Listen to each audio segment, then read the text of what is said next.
E eis que por ordem do Senhor veio de Judá a Betel um homem de Deus.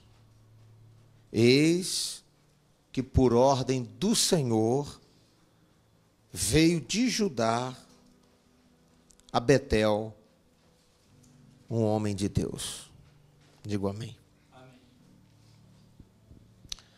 O que a gente entende nesse verso e isso que a gente tem estudado esses dias?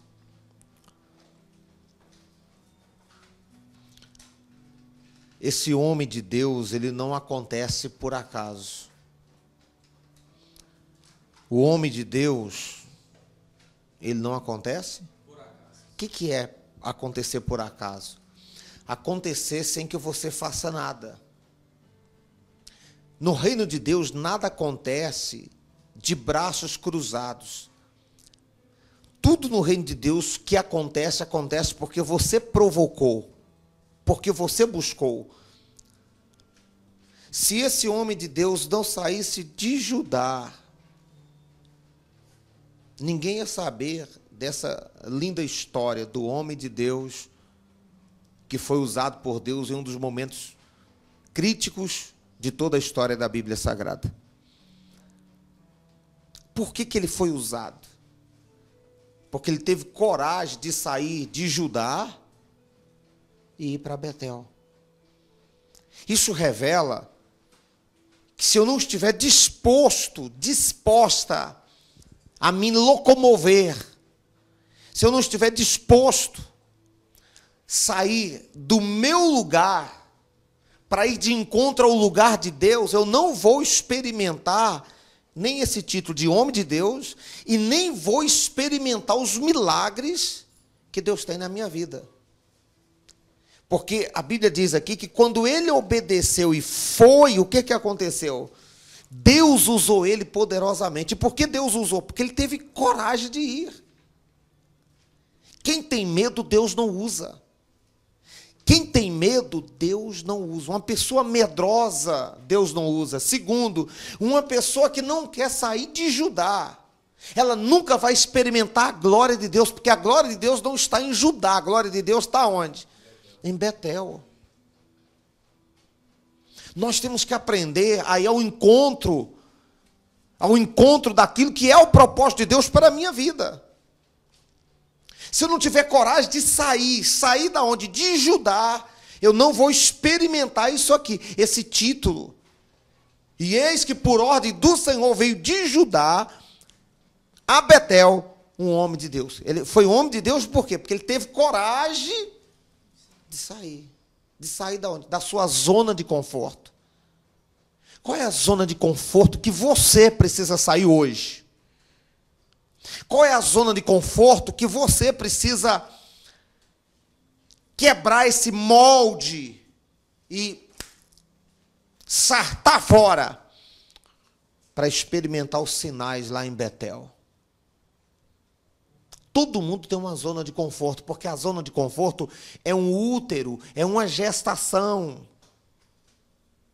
A zona de conforto é um lugar quentinho, aonde a gente se sente bem, aonde se sentimos confortáveis. Só que nós precisamos entender que Judá é zona de conforto, e zona de conforto para homem de Deus é zona da morte. Zona de conforto é zona da morte. Ficar na zona de conforto é suicídio. O obreiro não cresce, o missionário não cresce, o pastor não cresce, o bispo não cresce, a igreja não cresce, ninguém cresce na zona de conforto. E a gente tem medo da zona de confronto, mas é na zona de confronto que a gente vence. O que nós vemos aqui? O cara que saiu de Judá e foi para onde? Para Betel. Saiu do conforto para o confronto. E foi confrontar quem? Jeroboão, o cara que comandava o reino, melhor dizendo. O exército de Salomão, quem comandava era Jeroboão. Perito em espada. Pois é, o homem de Deus foi enfrentar ele. foi confrontá-lo, correndo risco de morrer, correndo risco de ser envergonhado, de ser humilhado, de ser ultrajado, de ser arrastado até a rua, correndo risco de ser queimado vivo, de ser decapitado. E aqui nós aprendemos a outra coisa. Um homem de Deus é aquele que sai da zona de conforto. Segundo, o homem de Deus é aquele que tem coragem de ir para o confronto. O homem de Deus é aquela pessoa que tem coragem de correr risco. Risco. Eu não acredito no homem que Deus usa se ele não corre risco todos os dias. Você quer ver uma mensagem forte? É aquela que você corre risco. É aquela que Deus te deu aqui, você sobe, eu vou pregar lá. E se eu não lembrar? Estou nem aí. Estou correndo o risco de não lembrar o que Deus me deu. Mas eu subi no altar, na dependência, para ver Deus usar você. Ser ousado na mensagem. Passar fé para as pessoas. O espírito da fé. O homem de Deus, ele precisa correr risco. Se ele não corresse o risco, não tinha acontecido isso aqui, os sinais, o altar não tinha rachado. Se ele não corresse risco, a glória de Deus não tinha descido naquele lugar. Correr risco é viver na dependência de Deus. Pastor, uma grande parte, tem medo de correr risco, porque ele tem medo de passar vergonha. Você já pensou se esse homem chega lá e não acontece nada do que Deus falou? Você já pensou se ele vai lá e passa vergonha? Mas eis que por ordem do Senhor, ele falou, poxa, Deus é na minha vida, Deus vai, o Deus que me enviou, ele me garante, eu vou correr risco. Você precisa ser ousado, como diz o nosso apóstolo, nos ensinava nas reuniões de obreiro, você só vai ser usado por Deus se você ousar. Se você ousar, Deus te usará. Deus usa pessoas ousadas. Presta atenção, Deus não usa pessoas capacitadas. Ele usa pessoas ousadas. Tem muita gente capacitada, estacionada. Deus não usa um capacitado estacionado. Deus usa um menos capaz, mas ousado. Porque o menos capaz, a confiança dele está em quem? Em Deus. Ele vai confiando em Deus. Ele se lança confiando em Deus. Ele faz confiando em Deus. O cara é doido, o cara é maluco, pirado. Ele sai de Judá e vai até Betel. A nação está enfrentaram uma guerra civil. O país rachou, dividiu em dois. Reino do Norte, Reino do Sul. 10 tribos para um lado, 2 tribos para o outro. Roboão, rei de um lado. Jeroboão, rei do outro. O país está vivendo um clima de guerra. E Deus arranca lá do norte um camarada chamado, que ninguém sabe o nome dele, mas homem de Deus. E ele atravessa o país e vai até Betel. Na hora da inauguração do templo, no centro da idolatria do país, aonde Jeroboão estava lá, oferecendo sacrifício, cultuando rei e sacerdote ao mesmo tempo, criando uma nova linha sacerdotal, e o culto estava acontecendo, e esse cara entra no meio do culto. É louco, correu risco. Reunião boa é aquela que você corre risco. Culto bom, que Deus opera, é aquela que você diz assim, quem está doente aqui, sai do seu lugar, vem aqui na frente que Deus vai te curar agora. Aí o povo olha e fala, esse pastor é doido, esse é bom. Correu? Corre o risco de Deus curar. Tem uns que dizem, corre o risco de Deus não curar. Fala, não, poxa, pensa diferente. Você faz o desafio e corre o risco de Deus curar. Você tem que correr risco. Se você prega sobre cura, e você não desafia as pessoas que estão doentes a vir na frente, que Deus vai curar elas agora, você não é esse homem de Deus que vive na dependência de Deus, porque você não teve coragem de correr risco. Você ficou com medo de se expor. Então, para você é mais cômodo ficar em Judá. Betel não é o teu lugar. Porque em Betel é lugar de exposição. Betel é lugar de confronto, não é lugar de conforto. Betel é lugar de correr risco, risco de morte, risco de ser exposto, risco de ser envergonhado.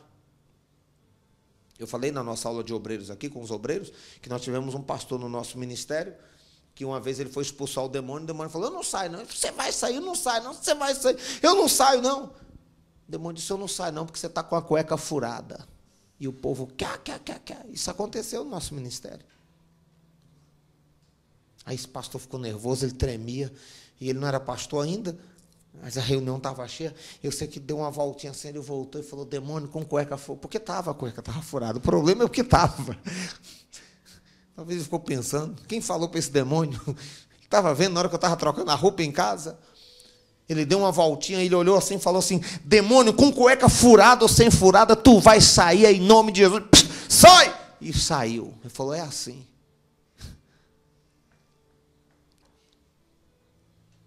Tem que enfrentar.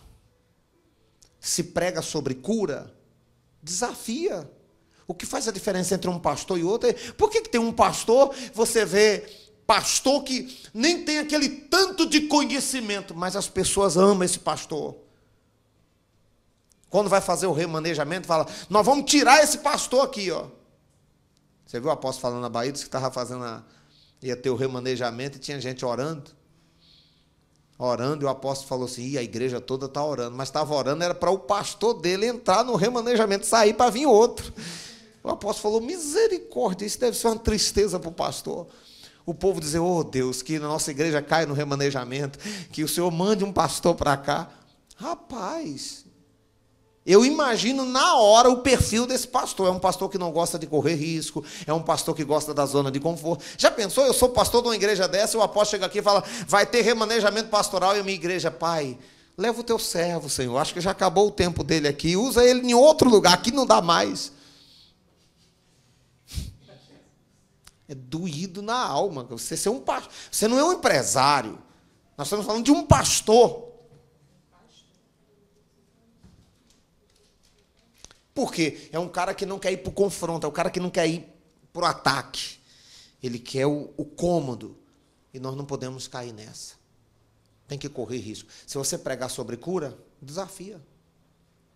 Se você pregar sobre libertação, em cima da mensagem, quem aqui você não dorme direito, sofre com insônia, depressão, ouve vozes, vê vulto, pregou sobre amarração, quem aqui sente que você está amarrado, seu casamento está amarrado, sua vida financeira está amarrada, sai do seu lugar e vem aqui na frente que Deus vai te libertar, é agora. É nessa decisão, nessa coragem, nessa ousadia, que o povo fala, pô, esse pastor, esse aqui, ela vai nessa fé. Na verdade, as pessoas estão clamando por um pastor assim. As pessoas estão clamando por um pastor de decisão, de atitude, de coragem.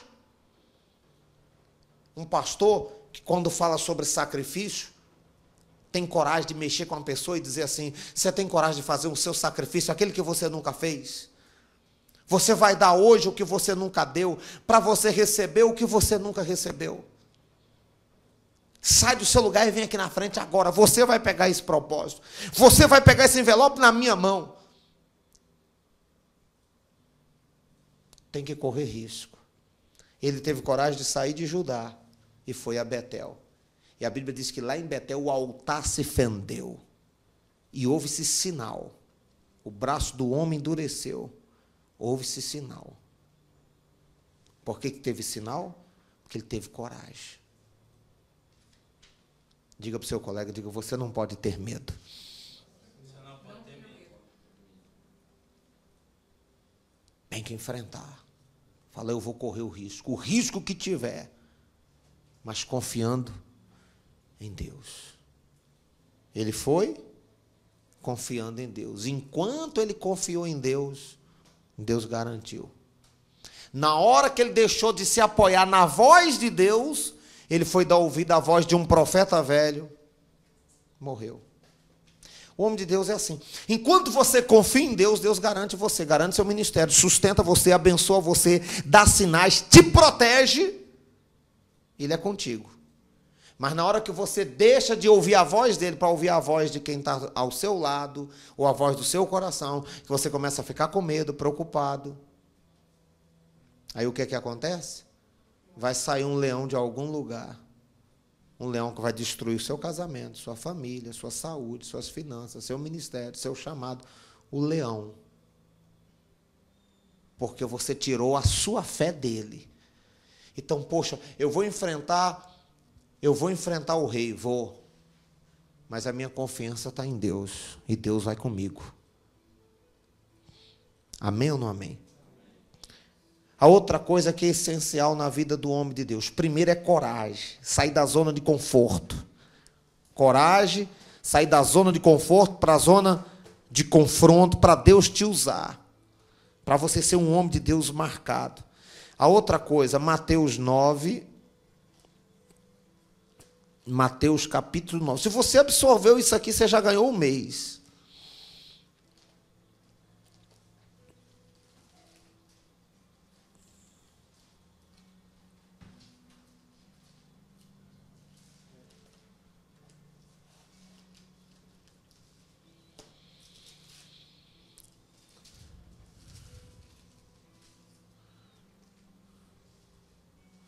(16)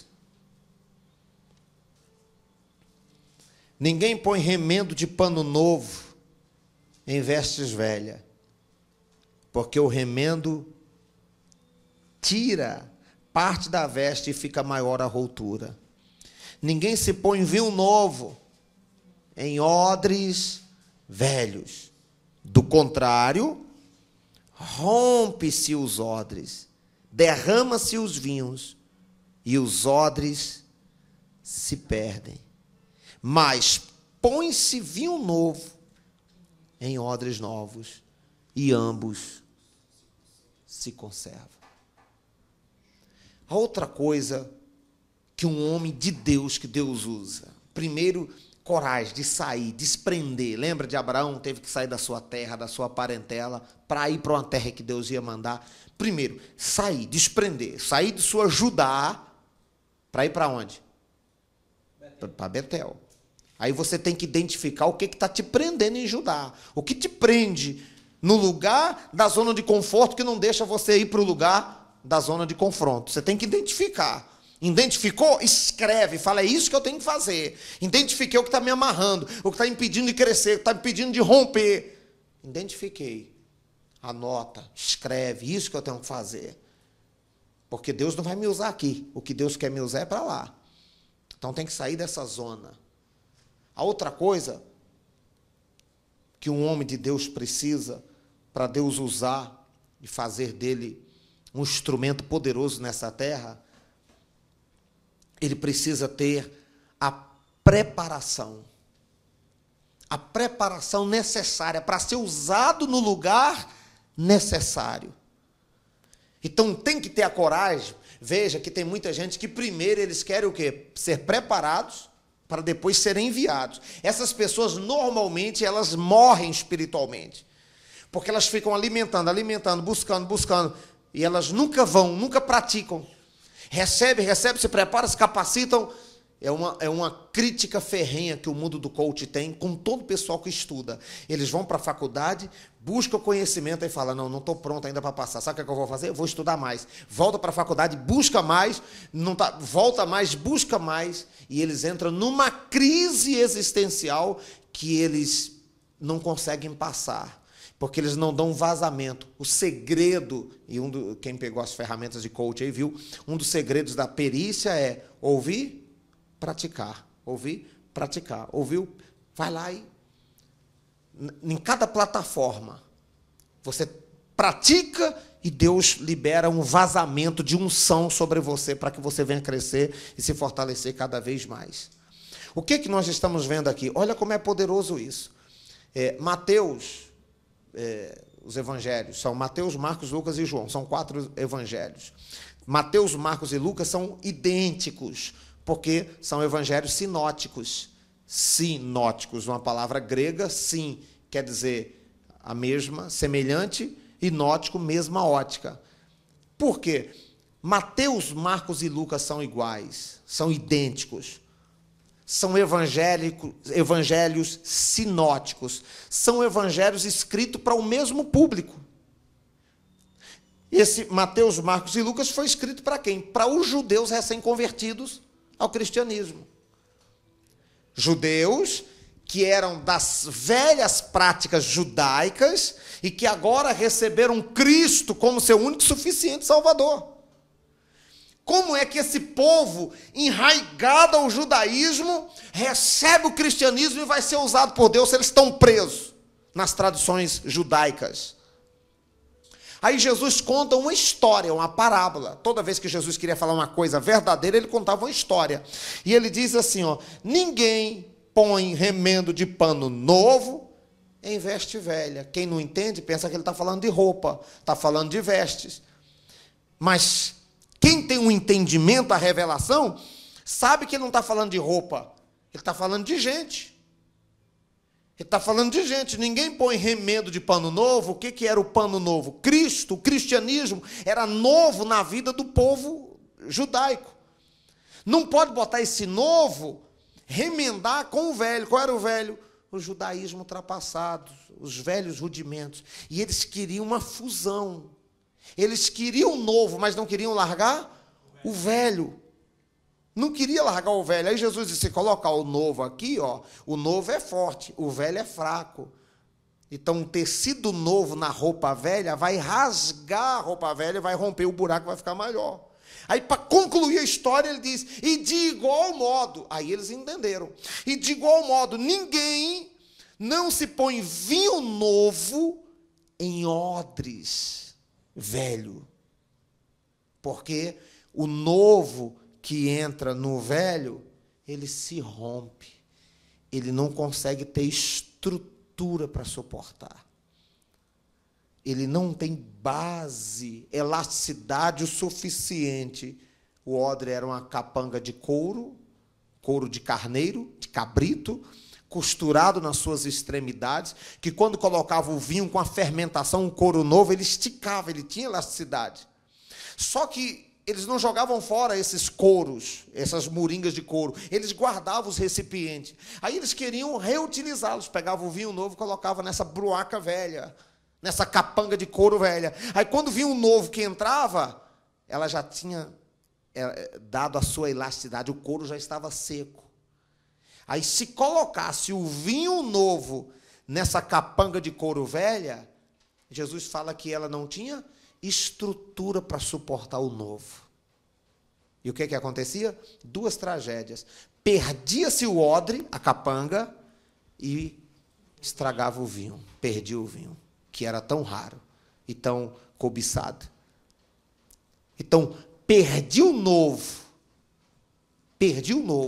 porque não tinha estrutura. Às vezes, pastores, nós não entendemos porque tem muita coisa que Deus não nos dá. Veja a revelação, Jesus disse, não posso colocar o vinho novo se o odre ainda não tem estrutura. Esse não se põe o vinho ou não posso colocar o vinho não quer dizer que ele não queira, ele quer. Deus tem um novo para mim, Deus tem um novo para você. Eu acredito que nós estamos sentindo o cheiro desse vinho novo que já está vindo para a nossa vida. Só que Deus, se Ele colocasse esse vinho antes, a gente ia romper. A gente não tinha estrutura para suportar. Nós precisamos de uma coisa que é mais difícil do que milagre. Milagre é fácil para Deus. Uma coisa que não é muito fácil para Deus chama-se preparação. Sabe por quê? A preparação não depende dele, depende de nós.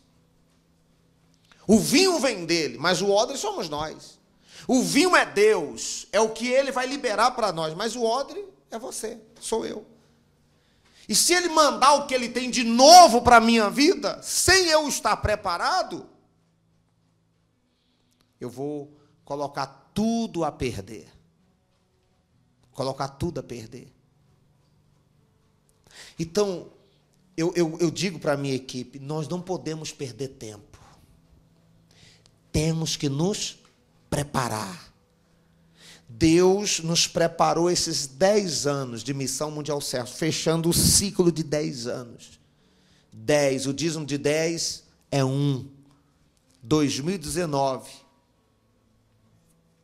Esse ano de 2019, o que não aconteceu nesses 10, nesse ciclo que nós estamos fechando, eu creio que Deus vai nos dar neste ano de 2019. Este ano foi um ano de luta, de choro, de lágrima, de dor, de muito sofrimento. Mas foi um ano de superação. Está sendo um ano de superação. É um ano de fortalecimento para a gente, de estrutura. Por quê? Ser homem de Deus para a gente é meio doido mesmo. A gente vai e faz. A gente larga Judá e vai para Betel numa boa. O apóstolo diz, vai, a gente tem coragem de fazer os desafios. Mas, às vezes, nós estamos deixando a desejar no quesito de resistência, de resiliência, de capacidade para suportar o vinho novo. A bênção que Deus vai mandar é tão grande que, se nós não tivermos estrutura, a gente se perde. Então Deus está nos dando estrutura. E como que vem estrutura? É com luta, é com perseguição. Como é que uma empresa cresce? Com marketing. Como é que um jogador cresce? Com talento. Como é que o homem de Deus cresce? Com problema, perseguição. Igreja cresce com adversidade. Você não vai encontrar um homem de Deus na Bíblia que cresceu sem oposição a ele, sem lutas. São as lutas que faz a gente vencer e ir para frente cada vez mais. Amém ou não amém? Então, Deus está nos dando a estrutura necessária para que esse vinho novo, quando ele vier, nós possamos preservar, reservar. E Deus é tão zeloso e tão cuidadoso que Deus disse, eu não posso dar porque ali ainda... Lembra-se, a dor de cabeça de Deus não é nos abençoar, a dor de cabeça de Deus, a luta de Deus é nos preparar para sermos abençoados. Tirar o povo do Egito foi fácil. O que ele não conseguiu? Tirar o Egito do povo, Deus não tirou. Por quê? Para tirar o povo do Egito, ele mandou 10 pragas. Mas para colocar esse mesmo povo na terra prometida, ele precisava preparar esse povo. E o deserto foi a preparação.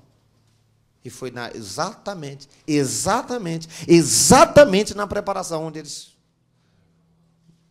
fracassaram. No momento da preparação. Então, você tem um desejo de ser usado por Deus e fazer a diferença dentro desse mover de Deus que está aqui e dentro daquilo que vai acontecer nesse novo ano. Você quer fazer parte? Não esqueça dessas duas coisas. Coragem de sair da zona de conforto, sai da sua Judá e fala, Betel me aguarda, eu estou indo para lá. Aonde Deus vai me usar? Em Betel. Não é aqui não. Eu tenho que sair, eu tenho que romper, eu tenho que ir, eu tenho que fazer, tenho que ir à frente, avante. Na dependência dele. No dia que eu tirar meu ouvido dele, o negócio desanda para mim. Segundo, eu tenho que ir na confiança, na dependência dele, mas eu não posso ficar perdendo tempo com televisão, eu não posso ficar perdendo tempo com Bolsonaro, com Lula, eu não posso ficar perdendo tempo com aquilo que não vai me acrescentar conteúdo. Eu quero ir para lá. E o que eu estou fazendo para ir para lá? Qual é a preparação que eu tenho para chegar onde eu quero chegar? Aonde é o meu sonho? Essa é a nossa pergunta. É isso que a gente tem que fazer, o self-coach. O que eu estou fazendo para poder chegar onde eu quero chegar? Porque, querido, sem a preparação, a loucura pode ser um suicídio. Vou na fé, ignorando estar preparado. Ter a resiliência necessária para poder chegar lá. Lembra da história que o apóstolo conta do rapaz que ia para a igreja e ele... Senhor, eu quero um carro, sandália havaiana, todo humildezinho, e estava na igreja todo dia e orava, tudo que era campanha ele fazia, e pegava envelope, dizimista fiel, e Deus deu o carro. Estava na igreja todo dia, depois que Deus deu o carro, ia para a igreja uma vez por semana, uma vez por mês. Sumiu da igreja. Quando o apóstolo encontrou o irmão que estava na fé, depois que recebeu o carro, estava com esse carro que Deus deu a ele, propriedade peculiar de Jesus Cristo, o carro estava cheio de mulheres. Deus deu uma bênção que resultou em maldição. Porque a Bíblia ensina isso, que a bênção fora do tempo resulta em maldição. Uma bênção antecipada resulta em morte. Vocês entendem isso, não? Eu preciso da coragem, você precisa disso, pastor. Desafia seu povo, vai na fé. Fala, gente, vamos lá, desafia levantar o obreiro lá. Aproveita e faz um desafio. Diga assim, gente, a obra é grande, os trabalhadores são frouxos, ou são poucos. Quem quer ir? Vamos fazer a obra.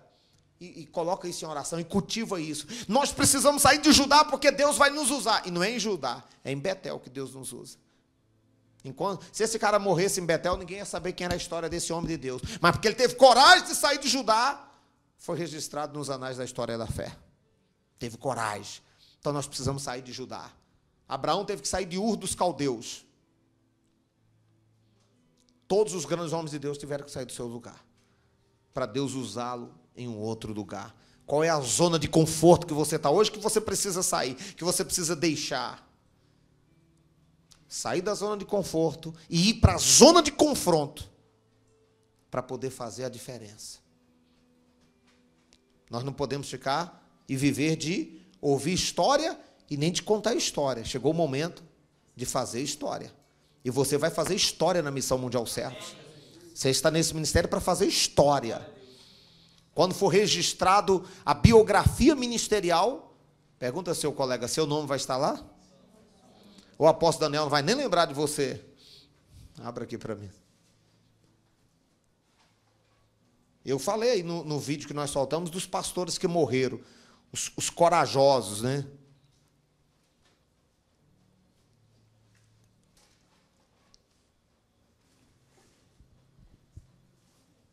Tiveram coragem de morrer. Tiveram coragem de morrer por amor ao Evangelho. Um privilégio.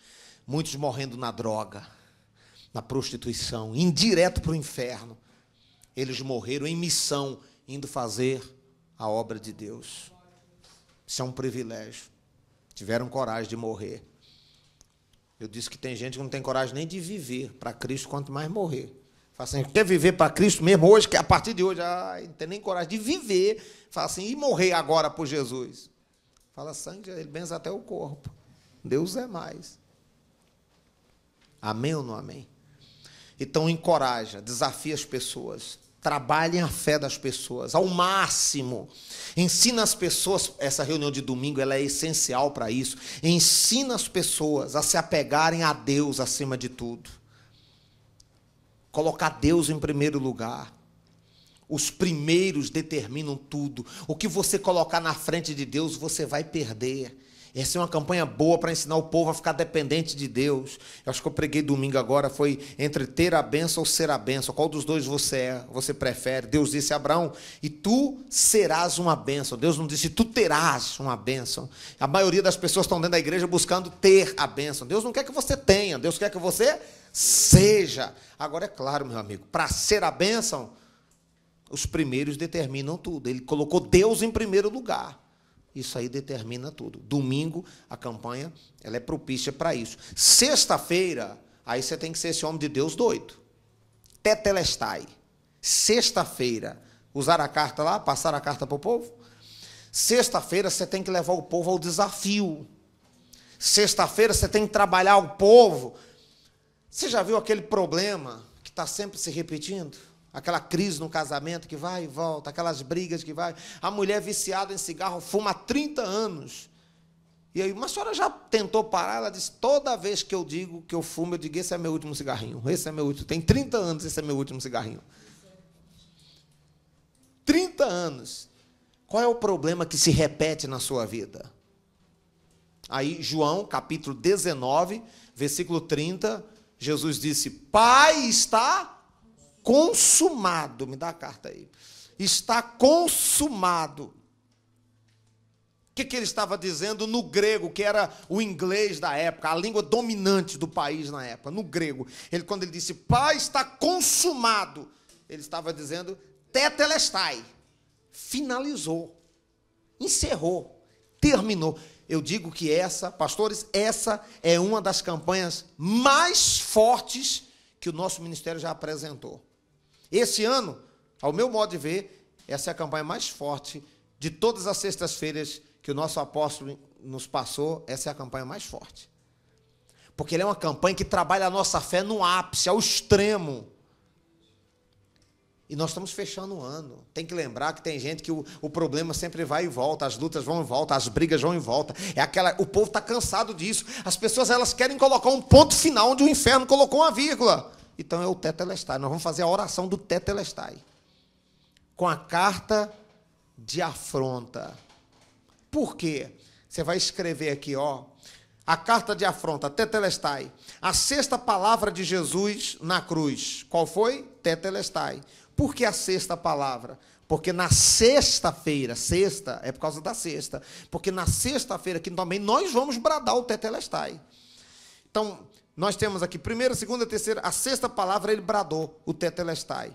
Então, na sexta fala, Cristo declarou o Tetelestai. Aqui você vai escrever aqui embaixo quais são os problemas que você gostaria que finalizasse na sua vida. Um vício, pecado, uma mágoa, uma crise, um desemprego. Qual é o problema que está sempre se repetindo na sua vida? Você vai escrever isso aqui. E aí, você vai trazer na sexta-feira. Nós vamos desafiar a fé das pessoas, encorajá-las a fazer um propósito com Deus. E toda sexta-feira nós vamos dizer para Deus quais são os problemas que insistem em nos afrontar. Está nos afrontando. Problema que não termina. A crise que não passa, um desemprego que não termina.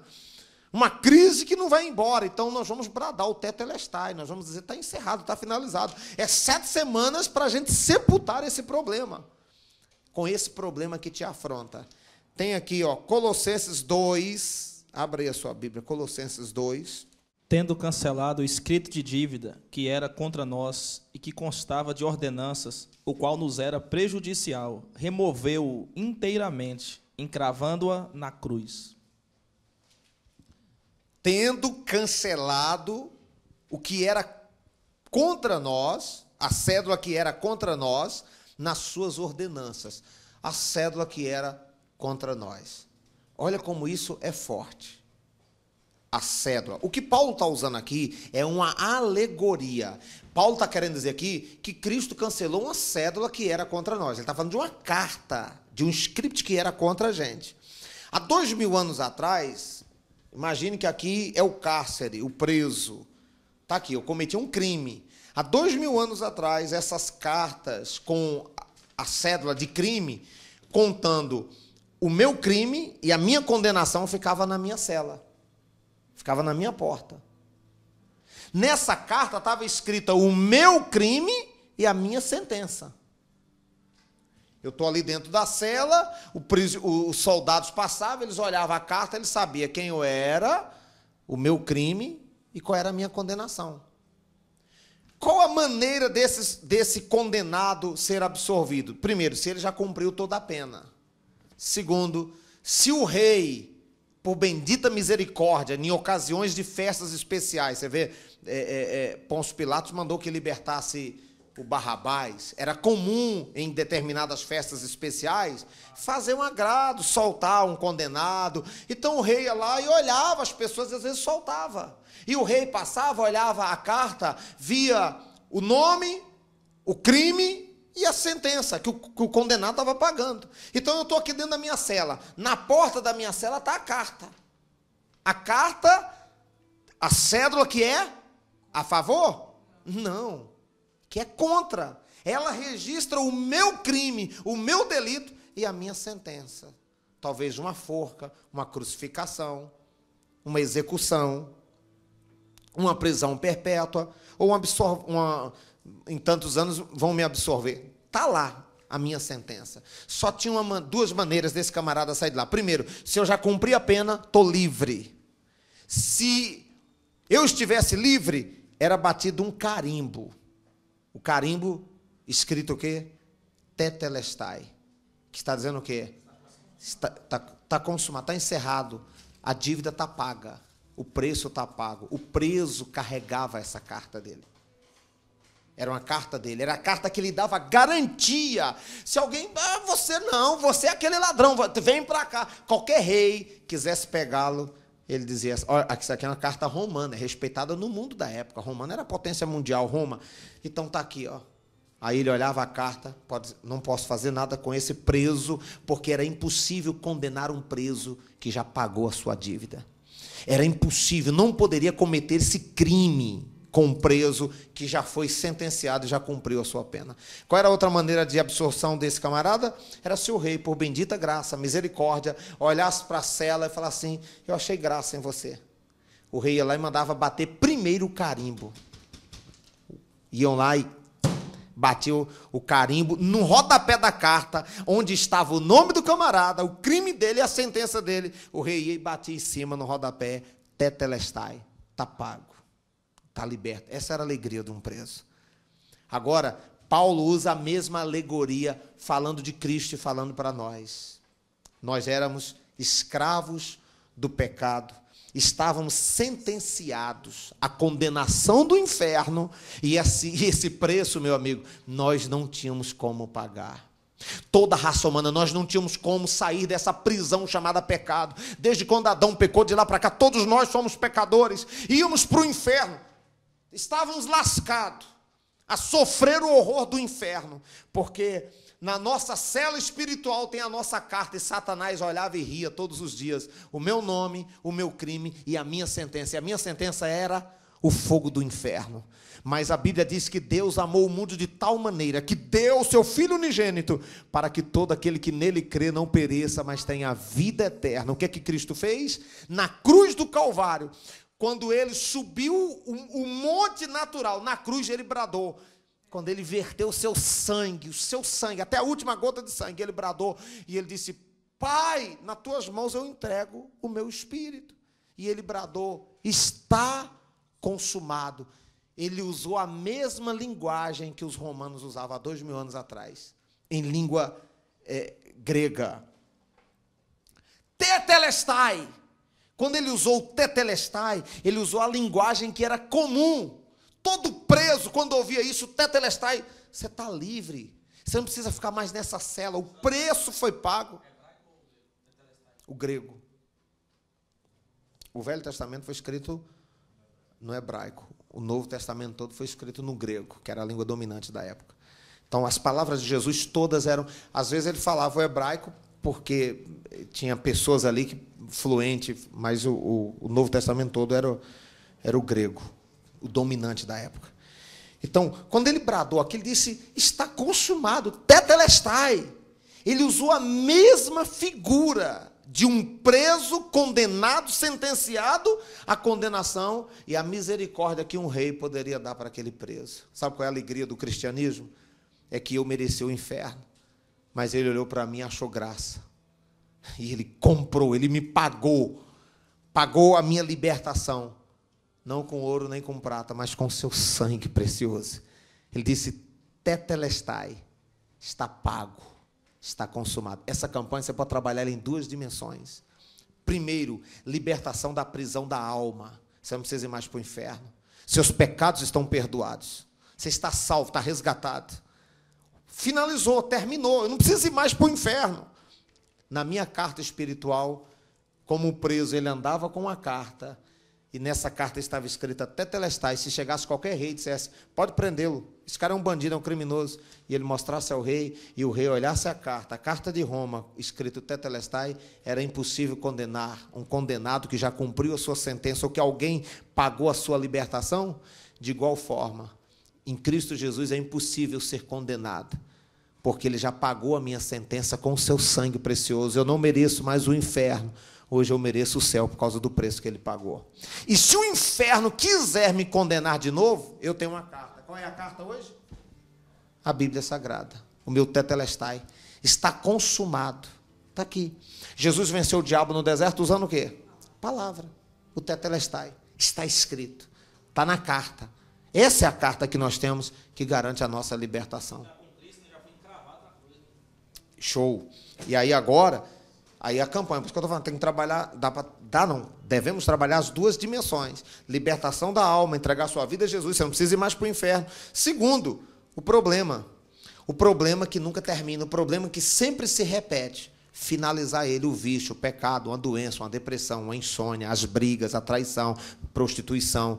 Tetelestai, ou seja, está encerrado. Qual é o problema que nunca termina na sua vida?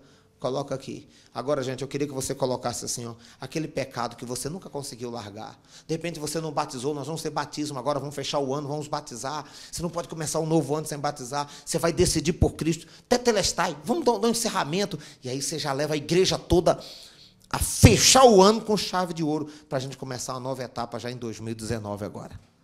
Show? Agora, o tetelestai de Jesus foi bradado onde? Na cruz. Por isso que eu falei, pega a cruz e põe um prego na cruz.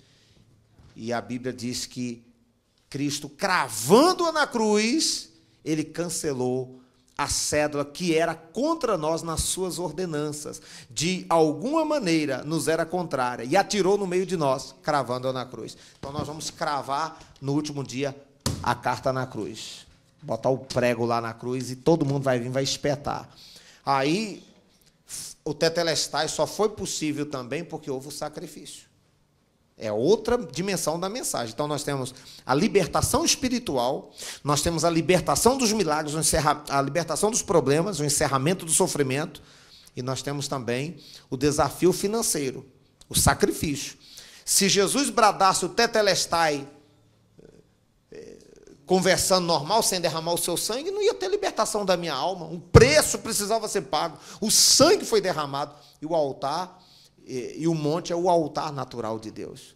Então, o tetelestai aconteceu o sacrifício na cruz. Você quer bradar, dizer, está encerrado, está terminado, você vai fazer um propósito com Deus. Qual é o propósito que você vai fazer? Aí a gente finaliza.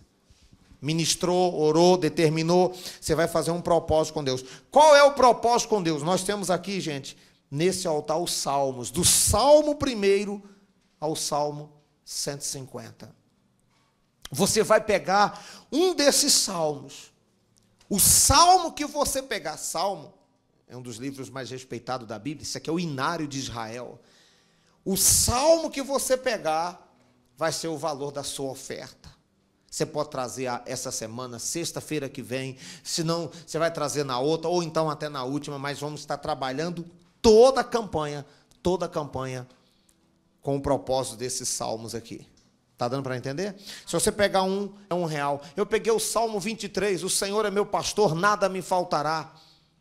Você vai trazer uma oferta de R$23. Se você pegar o Salmo 51, o pecado e a confissão de Davi, você vai trazer uma oferta de R$51. O Salmo 91, você vai trazer uma oferta de R$91. Qual é a maravilha disso aqui? Duas, vou falar só uma. A maravilha é que quando a pessoa vem pegar um salmo desse sem ver, eu digo o seguinte, o que você pegar não foi você que escolheu. Foi o Espírito de Deus que determinou que você escolhesse para você trazer para Ele aqui te abençoar. Então a pessoa já entra naquela fé, porque ela sabe que o valor que ela pegou foi Deus que deu para ela. Amém? Amém ou não amém? Amém? Então tem que ter a coragem, tem que colocar ali, estou colocando na bandeja, chamando as pessoas na frente, vem aqui, pega.